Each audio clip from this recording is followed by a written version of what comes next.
and welcome to Data and AI Summit 2024. We are here for the keynote, for day 2 keynote, and we are here live in San Francisco in the Moscone Center, and I cannot wait to see what we have lined up today. I'm Holly Smith, and my co-host today... I'm Kobie Crawford. How you doing? We're having a great time out here. This has been really, really fun so far, and here we come to the second set of keynotes, and there was so much great things that came out of the last one that I'm looking forward to talking about. Look, everything that happens out of this one. It's going to be wonderful. But let's talk about this room, shall we? Yeah. So we've been here for a while, and the stewards literally had to tell people not to run into the room. Apparently there was so much excitement yesterday, everyone ran to their seats. But we've got people streaming in behind us. I'm sure you can see just how many people there are here today. We have thousands of people, tens of thousands of people here today. And at home, I think we've got, many, many tens of thousands. I think it was 50, 60,000 people yesterday watching at home. So online. Hello to everyone. I hope you're having a wonderful time. I hope you're enjoying this as much as we are. These are some great announcements, and you get the benefit of being in some comfy chairs at home. Yeah, it's wonderful. And no matter what time zone you're in, where you're coming from to watch this, we're so glad you decided to make that time to join us here. We're really fired up about how we get to bring the excitement of this venue out to you so that you can be a part of Data and AI Summit in a way that otherwise might be more difficult. And of course, next year, we'd love to see you here too. Wonderful. But we both had very busy weeks, haven't we? Oh my goodness. So Monday started with all of these great things. We had a hackathon as well as an OSS, open source software. You can't start with hackathon and not tell us what the hackathon challenge was. Come on. Okay, so the challenge was to use generative AI, use a RAG style thing, so retrieval augmented generation, in a novel way, or find a really exciting way that was business relevant or occupationally relevant. And the teams that participated in the hackathon, there were over 40 teams. We had something like 48, 49 teams. We had people bringing ideas from all kinds of work streams, different use cases in healthcare, in real estate. There was one that had a great idea for how to enhance the banking experience at ATMs. There was one that had very interesting things that were like very mission focused in terms of like helping underprivileged and people who had concerns that were very difficult to meet, being able to get access to the data that they needed to be able to share that data in a way that was helpful. There was some really, really inspiring work that happened in those things. I'm really excited about how that went. So the hackathon was fantastic. We gave away some prizes. So people who came out of there, the top 3 winners ended up getting cash prizes, and the examples and all those things are going to be published on GitHub. It's really, really exciting to see how people are going to be able to share these ideas and build from there to new use cases that we need in the AI space. I'm always amazed at how much progress gets made in a hackathon. You know, when you have a project back at home at work, it's like, oh, I reckon that's going to take 6 months, but put everyone together in a hackathon, suddenly a lot of progress gets made in a day, doesn't it? 6 months, or how about 6 hours? Let's do it like that. That's great. So, yeah, that's a great thing, and it was a wonderful time. So, and that's we're still talking about Monday. We're still talking about the first half of Monday. So there was an open source software mini summit that also happened at that time. Yeah. Working with University Alliance. What did you see about that, Holly? So yeah, I was there for the open source summit. So I was there helping out with the Delta track, the Delta Rust track. Again, that was really great. These are people who don't really get the opportunity to come together that often and collaborating, especially when it's very global, it's very dispersed. Maybe you've only spoken to someone through comments on GitHub. This is a great chance to really get people together, have a proper discussion about, what are the technical nuances about particular routes that you might want to go down. Is something a great idea short term, but not so much long term? And it was great to get all these wonderful people together. Now, I do have a bit of a confession. I don't think I understood everything that they said. I think maybe 80% of the words that I got. Great, but these are the best of the best people that we've got contributing to these projects, and we're eternally grateful for all of the work that they are doing. Open source is something that we are so incredibly proud and privileged to be part of here at Databricks, and to be able to facilitate something like that. It's our way one way that we want to be able to give back to the community. But what else has been going on? What else have you been doing this week? Let's see. Let's move to Tuesday. We got to see the expo floor for the first time, really actively in use. All the sponsors, vendors out here. and the various booths where people were showing off their great integration use cases. It was such a great energy to see people around all over, and then once it was opened up like that, and you could see like the conversations that were happening. We have this great dev lounge out here where people were able to hang out and have conversations, and as well, play things like, life-size chessboard, and then there was also this, we've got people playing foosball and there's a batting cage. Yes, there's a batting cage. Pickleball on the floor here in the convention center. It's fantastic. So many fun things going on. Should we talk about some of the wilder swag that we've seen? Okay, I just saw some great stickers. I don't have fantastic swag. You got to tell me about some of the things that you've seen on the swag side. Oh yeah, so our Databricks community area, they went I don't know if all out, but they definitely had a bit of a left curve when it came to their choice. I think they had beach towels and some little beach totes as well. Did not expect that to come from community. But if you are here, you would like a beach towel, I think if you post on community.databricks.com, that makes you eligible to get some swag. We also have our Summit Quest as well, so people can do little activities. Again, lots of notebooks, lots of water bottles. I did see some like coconut water being given out yesterday, which I thought was a good shout, to be honest. And then also just having a coffee stand. There's a lot of energy going on, but I think some people do need a little bit of a perk up at some point. Yeah, that was incredibly good. I heard quite a bit about the Summit Quest swag being so good that Bricksters, the Databricks employees, we aren't eligible to get the Summit Quest swag. That's only for our guests, naturally, of course, but people were a little jealous. There's a little bit of a greenness going on over that. Oh yeah, massive envy here. Another thing for swag as well is certifications. People doing training and then they're getting their certifications. This is a big secret for me. I use this time of year to go and get my certifications.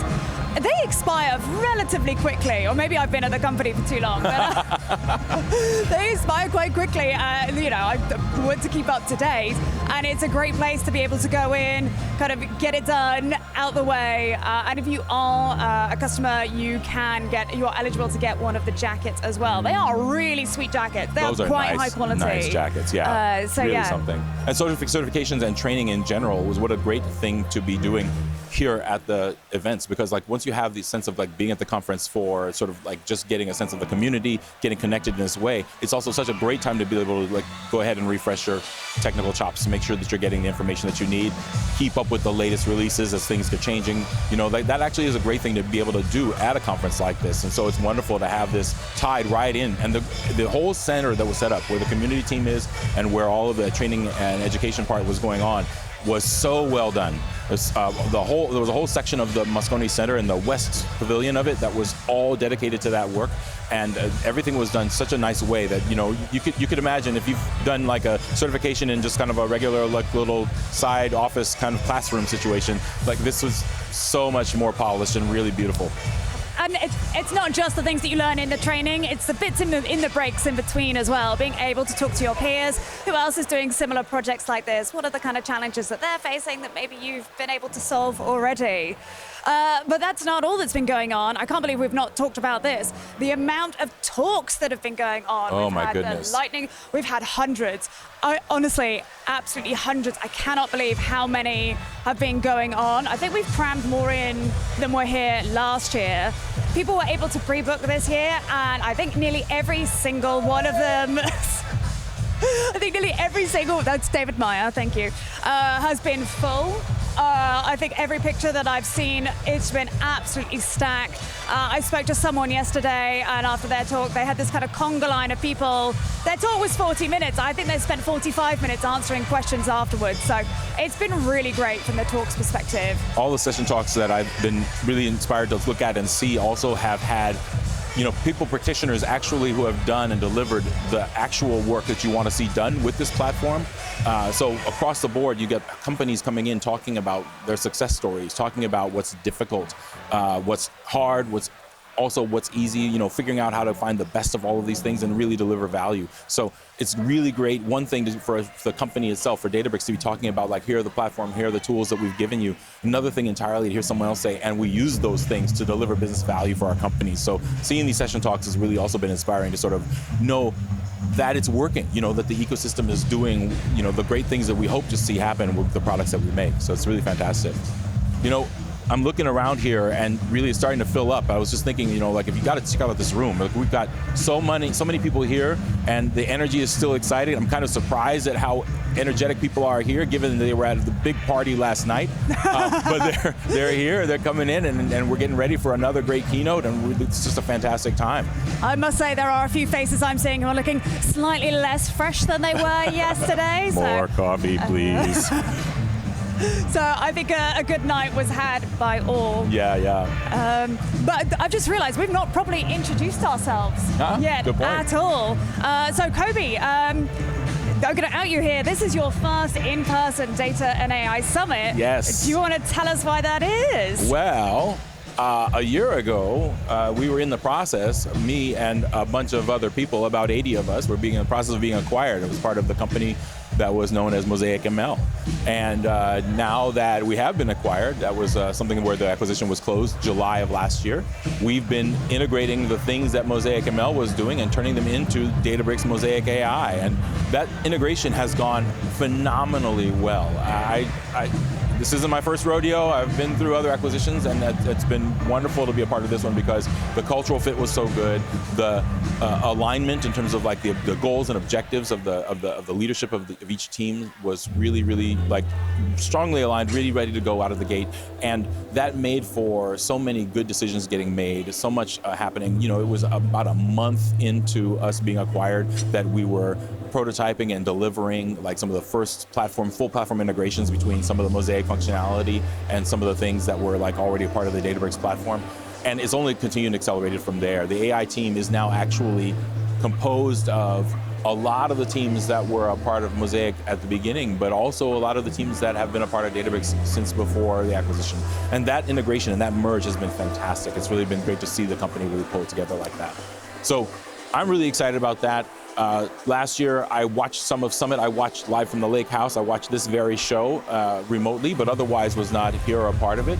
And this year, I'm getting to be a part of it like this. It is such a thrill to be able to do this and have the opportunity to do that. Seeing Ari and Pearl and Jimmy and Holly last year, I had no idea that this year around I'd get to be a part of it. I'm so excited. It's really great to be here. Holly, why don't you tell us a little bit about you? Well, we're also happy to be here and have you here this year.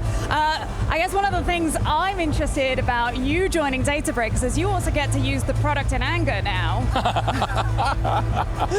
I mean, we've talked about kind of the Mosaic side of it. How has it been using Databricks and the team kind of like really ramping up when using it as a product? Yeah, well, one of the great things about what we've been able to do, I mean, I still put more of my time and attention towards AI-focused use cases, and that's usually helping people train models, helping people take AI and use it at that particular level. So the way that the Databricks platform has helped us, and helped me in particular, has been where we needed to get the data and where the data was organized. And so we got such tremendous value out of Unity Catalog and being able to sort of track the provenance of our data, being able to add and update our data sets, and then continue to be able to know, okay, when we trained this model, what exactly was the state of the data set at that time, and being able to watch and make sure that we knew what we had going. One of the key challenges in AI development and in the context of my model training, things like this, is reproducibility. So much of these things, you need like this magical combination of like doing things that essentially are random, and yet at the same time, having done it randomly, you now need to do exactly that same level of that reproduce the exact same flow that you did the last time afterward. And being able to do that is actually a tricky play. So being able to know that your data set has actually stayed exactly as you had it from the previous time to be able to reproduce what you did the last time is critically important. And it's been such a great thing to be able to use the notebooks. It's an interesting thing about the culture of Mosaic before. It was, notebooks were there and some people used them, but it wasn't like notebooks were the norm before we were acquired. And so now that the notebooks are like always available and a way for people to collaborate, and that also has the backing of Git repositories for source control and the backing of volumes that are holding the data in a way that you can look at and see and have really like very clear introspection about, it's been really, really useful and hugely big productivity gains. Some of the things that were done for for the team around training DBRX would not have been anywhere close to as easy without having the Databricks functionality available for us across the board. So, I mean, really, it was just some extreme dog fooding, wasn't it? Yeah, very much so. Okay, we've made this acquisition now. All of them are going to use it, push it to its limits, and we're really happy that it's led to some fantastic outcomes. Yeah, no doubt. I'm such a big fan now at this point. It's really great stuff. And so I have to admit that I've come to Holly more than once for some advice about using the platform well. Holly, what is it that they mean when they're saying streaming here? Because when I talk about streaming, I'm saying something else. Oh, we've had a few name collisions, which I think are going to get worked out in the wash. So my background is a lot more in data engineering. So I've had a very kind of zigzag route throughout the company, to be honest. I started as a technical account manager. I wasn't very good, don't tell anyone. Then I ended up I wanted to get more hands-on. It was a great product. I demanded a demo when I joined, and I thought, oh, this is a really good product. I think this is amazing. I must caveat this. It was 5 years ago that I joined, so very different product to what it was today. But I've spent so many years not just being hands-on, delivering customer projects, but also doing teaching as well and helping other people to, learn how to use it and all the different backgrounds that people have. And I think it's always very interesting how different tech backgrounds can be. You might be speaking to someone very technical from a security background, but they don't have a data background. And so helping them to understand, how do you use the basics of the platform? How can you ramp up? How can you get to the next level? That is so incredibly satisfying to have all these people be able to do, the thing that they want to do and use it as a tool, not necessarily just become a Databricks expert, but also take it to the next level so they can get the thing done that they need to get done. But aside from that, and we're both in the developer relations team now as well, so we get to spend a lot of time thinking about what is great for our customers. All right, I'm being told that we have lots of people watching live at the moment, and we also had a great event yesterday in London. I understand that they had a watch party at the Odeon. I think we've got some footage of that. But yeah, great events that have been going on. I think we've had quite a few photos coming in. Yeah. If you do have some photos, by all means use the hashtag #DataAI We will see those, we'll give them a like, we'll get those amplified for you. Yeah, we'd love to see as much of the great social media activity. If you're coming in remotely, if you're watching from somewhere unique, let us know. I mean, we're excited to find out where everybody is. This community is wonderful, and honestly, it's wonderful for it to be global. And if you want to flex because you've got a really nice setup at home and you've got it on a big TV screen and a big comfy chair and maybe a cat or a dog, we'd love to see those pictures. I always love a good pet picture. And of course, if you have, pets watching with you, that would be fun too. Let's get some dog and cat photos in here, like the dog sitting there, staring at the screen while we're talking about data and AI, because the dog's all in on it. Let's go. Brilliant. So keynote yesterday, absolutely fantastic. Covered so much. I'm guessing for you the highlight was the Shutterstock data. Yes, what a thing to have the ability to talk about a model that Shutterstock is publicizing and making sure that's out there, that the Databricks team was able to help them train. Shutterstock Image AI powered by Databricks, right now in the early private preview stages, we're really excited to see where this goes. And obviously, everybody who wants to do these kinds of marketing and generating these dynamic collateral available for people, and having the ability to use images in a way where they feel, they understand the provenance of the data that was made to happen, it's a great thing to have is available. So it's really exciting to see. The quality of the images are amazing. And it's right number of fingers and everything. Yeah, right. Fingers. Oh my goodness. How many times, if you've played with it at all, you've seen what's the journey in that in front. It's been really great to see improvements. So I think in terms of yesterday, for me, we had the AI for BI, which again I'm really looking forward to. I do a bit of BI, but I must say every time I look at an empty dashboard, it's oh, I've got to fill all of this. I just want to be able to quickly kind of say what I want it to do and then maybe tweak around the edges. I don't love starting from scratch. Maybe I'm just lazy. I don't know. What else was talked about? The data warehousing talk that Renault gave in the keynote was fantastic, and Pearl's demo along with that really, really amazing to see how the AI introduced content is now really spreading out into places where traditional data engineering people can use it and use it easily. It's like the way we're providing the ease of use and how that expands what you can do and how quickly you can get things done. It's just beautiful insights. Speaking of demos, we can't not talk about Casey's demo yesterday. Oh, yes, Casey. She decided to do a live AI demo, so credit to her. There were some errors that came up, quite ugly errors as well. That kind of make you think, oh no. But she handled it like an absolute champ. I think she's like a pro. Ended up being the absolute hero of Data and AI Summit. She debunked it live on stage. She did an absolutely great job. And the demo was fantastic as well. If you're not aware, it was kind of taking company data and being able to write some captions and generate a nice image. Yeah, and of course, Jensen Huang had his little punchline for that as well. How lovely. All right then, so thank you very much for being with us for this beginning part of Data and AI Summit. Let's hand over to the keynotes. Thank you.